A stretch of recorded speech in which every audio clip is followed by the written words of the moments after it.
Bismillahirrahmanirrahim. Assalamualaikum warahmatullahi wabarakatuh. Oke, terima kasih. Hari ini kita akan membahas tentang komunikasi terapeutik pada pasien dengan masalah fisik dan gangguan jiwa ya. Tentunya kita sudah belajar bagaimana komunikasi secara umum, di mana faktor-faktor yang memperlancar terjadinya komunikasi adalah harus ada penyampai pesan, kemudian pesan itu sendiri, kemudian penerima pesan, ada channel, dan masing-masing mempunyai satu tujuan sehingga tercapai saling pengertian, baik itu komunikasi secara verbal maupun non-verbal. Oke ya, hari ini kita fokus ke pembahasan komunikasi terapeutik pada pasien dengan masalah fisik dan gangguan jiwa.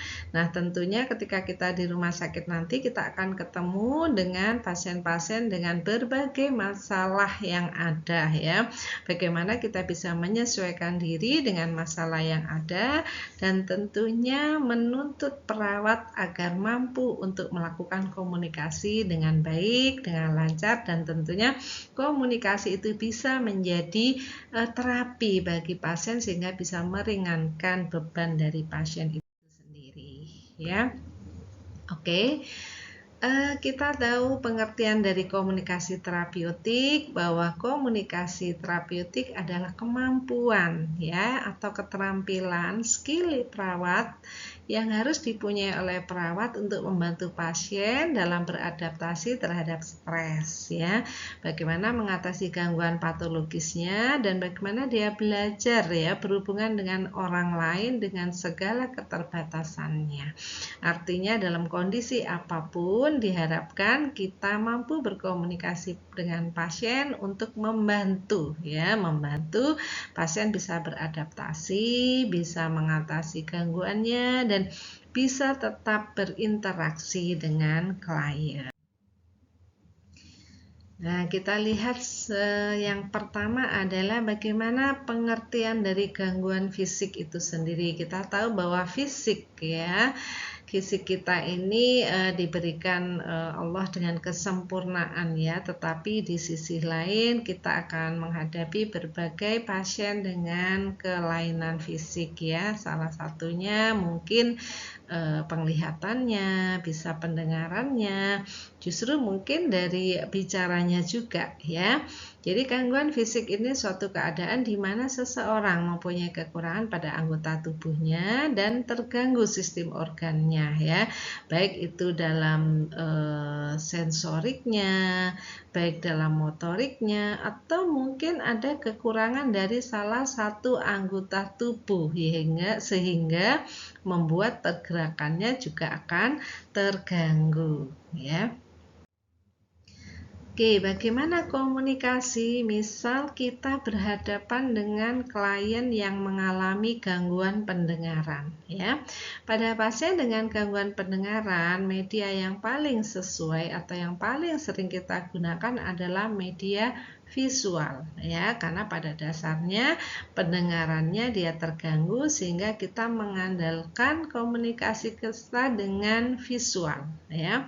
Pasien menangkap pesan bukan dari suara yang dikeluarkan orang lain, tetapi mempelajari gerak bibir lawan bicaranya.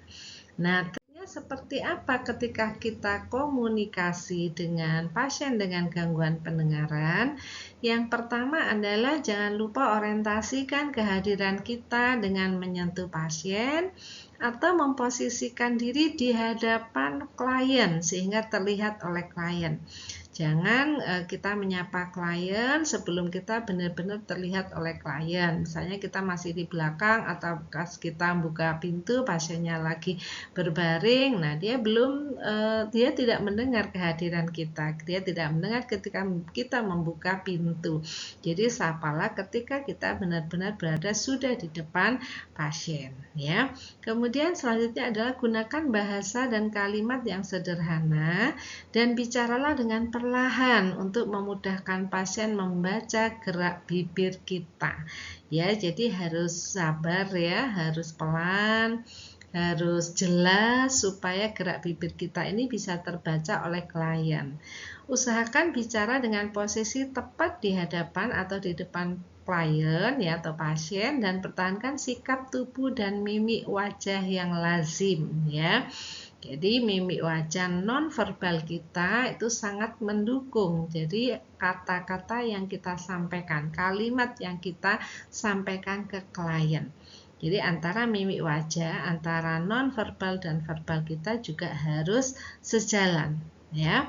Jangan melakukan pembicaraan ketika kita sedang mengunyah sesuatu, atau kita pas makan permen karet, atau mungkin sambil minum. Nah, itu gerak bibir kita jadi tidak jelas ya. Jadi benar-benar kita fokus kalau memang bicara dengan pasien dengan gangguan pendengaran, ya fokus pembicaraan kita harus jelas ya, tanpa melakukan aktivitas lain. Bila mungkin gunakan bahasa pantomim dengan gerakan yang sederhana dan wajar ya. Jadi mungkin dengan beberapa clue atau gerak tangan kita atau dengan badan kita ya, itu kalian akan lebih bisa mengerti apa yang kita sampaikan ya. Jika diperlukan, gunakan bahasa jari jika kita menguasai bahasa isyarat atau menggunakannya.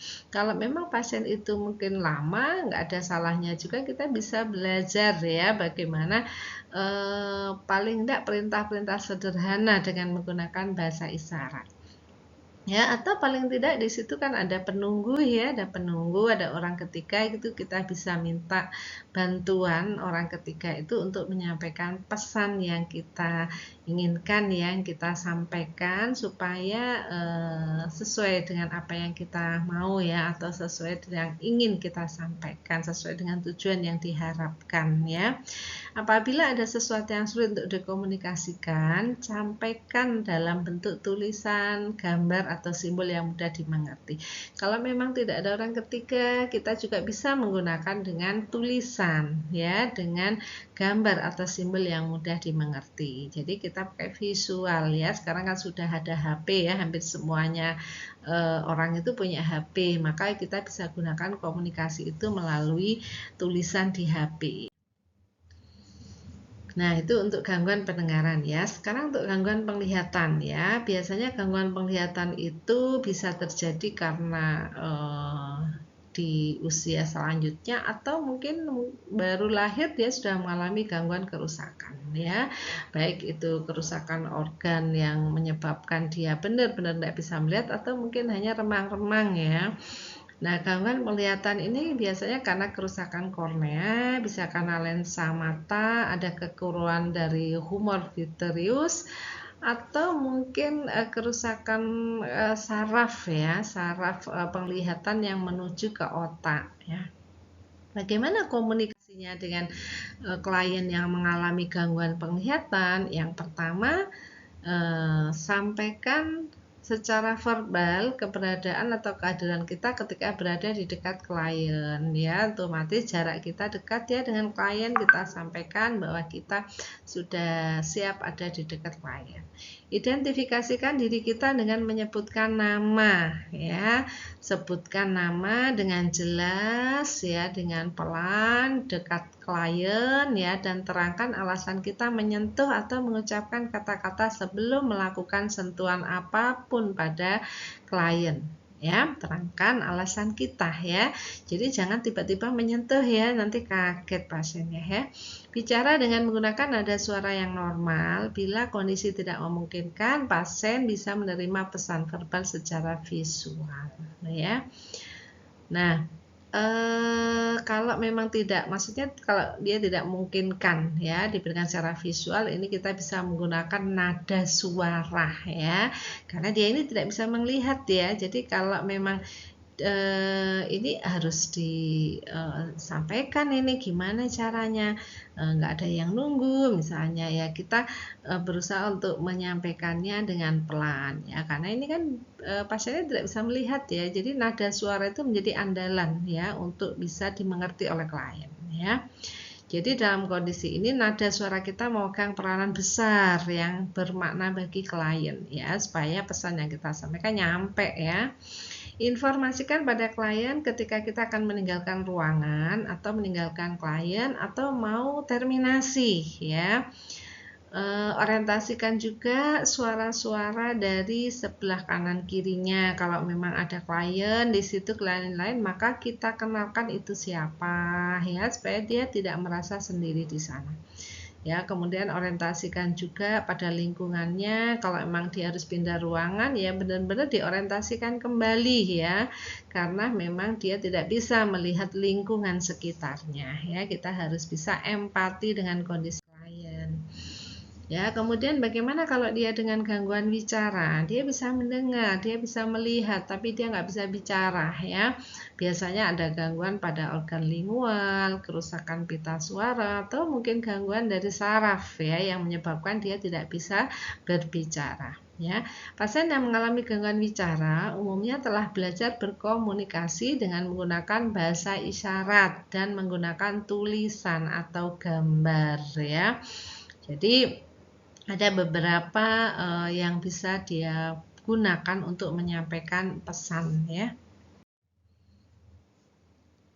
Oke, kalau misalnya dia mengalami gangguan jiwa ya, gangguan jiwa ini biasanya ditandai dengan terganggunya emosi, proses berpikir, perilaku, dan persepsi ya. Artinya ada gangguan di dalam fungsi otaknya ya.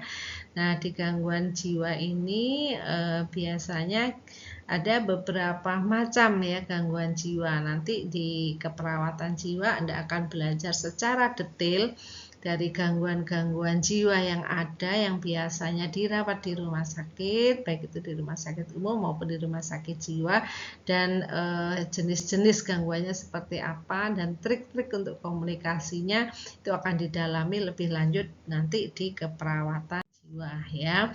Intinya di komunikasi sekarang Anda harus bisa menghadapi atau berkomunikasi dengan pasien jiwa secara umum ya. Karena di sini butuh ilmu komunikasi yang benar ya. Sehingga ketika kita berkomunikasi dengan pasien gangguan jiwa benar-benar kita bisa menyampaikan pesan kita, pasien juga tidak merasa cemas, tidak merasa ketakutan, ya tidak merasa terancam ya. Jadi di sini benar-benar kita ingin membantu untuk mengatasi permasalahan klien ya. Karena biasanya ada yang idenya meloncat-loncat, habis ngomong A, ngomong B, ngomong C, ngomong D gitu ya, sampai kita bingung ini sebenarnya topiknya apa sih gitu ya, dia tidak bisa fokus kadang-kadang. Kemudian juga kata-kata yang digunakan juga kacau balau ya, sehingga kita bingung ini sebenarnya ngomong apa sih pasiennya gitu ya. Oke, gangguan jiwa itu merupakan suatu penyakit yang disebabkan karena adanya kekacauan pikiran, persepsi, dan tingkah laku di mana individu tidak mampu menyesuaikan diri dengan dirinya sendiri. Jadi dia sendiri nggak mampu menyesuaikan dengan dirinya sendiri, dengan orang lain, dengan masyarakat, ataupun dengan lingkungan. Makanya kadang-kadang lingkungan merasa asing ya dengan orang yang mengalami gangguan jiwa ya, karena memang apa yang dialami oleh klien itu karena tidak mampu dipahami oleh orang-orang di sekitarnya ya, karena memang tidak sejalan dengan apa yang semestinya ya. Ini pengertian menurut Ustadz Sanden. Nah, bagaimana komunikasi terapeutik pada pasien gangguan jiwa ya?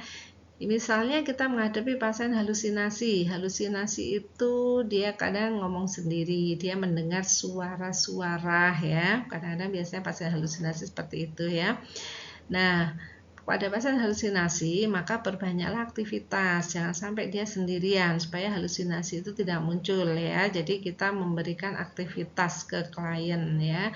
Komunikasi juga harus dilakukan dengan klien ya, baik kita yang mengajak komunikasi ataupun kita meminta klien untuk berkomunikasi. Artinya kita memotivasi klien untuk komunikasi, baik dengan kita sendiri maupun dengan klien lain ya. Nah, biasanya pasien halusinasi itu menikmati dunianya ya, makanya harus sering dialihkan dengan aktivitas fisik ya.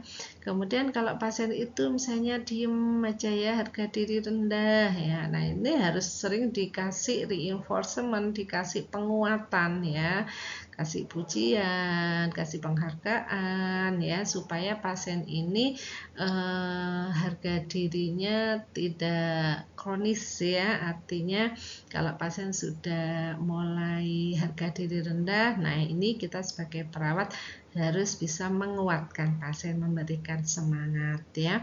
Kemudian pada pasien yang sering menarik diri harus sering dilibatkan dalam aktivitas, karena kalau dia sendirian nanti malah larinya ke halusinasi. Kalau sudah halusinasi bahaya, nanti suara-suara yang muncul supaya mencederai, nah ini resiko mencederai nanti ya. Oke, harus dilibatkan dalam aktivitas atau kegiatan yang bersama ya. Kemudian kita ajari, kita contohkan bagaimana cara berkenalan, bagaimana cara komunikasi dengan klien lain, dan juga beri penjelasan manfaat berhubungan dengan orang lain dan akibatnya jika dia tidak mau berinteraksi atau berhubungan dengan orang lain. Ya, di sini memang pasien-pasien di rumah sakit jiwa ya, kita nanti akan belajar banyak tentang trik-trik bagaimana komunikasi yang tepat dengan pasien gangguan jiwa, sehingga benar-benar komunikasi itu bisa sebagai terapi bagi mereka ya. Mungkin itu sekilas tentang komunikasi pada klien dengan gangguan fisik dan gangguan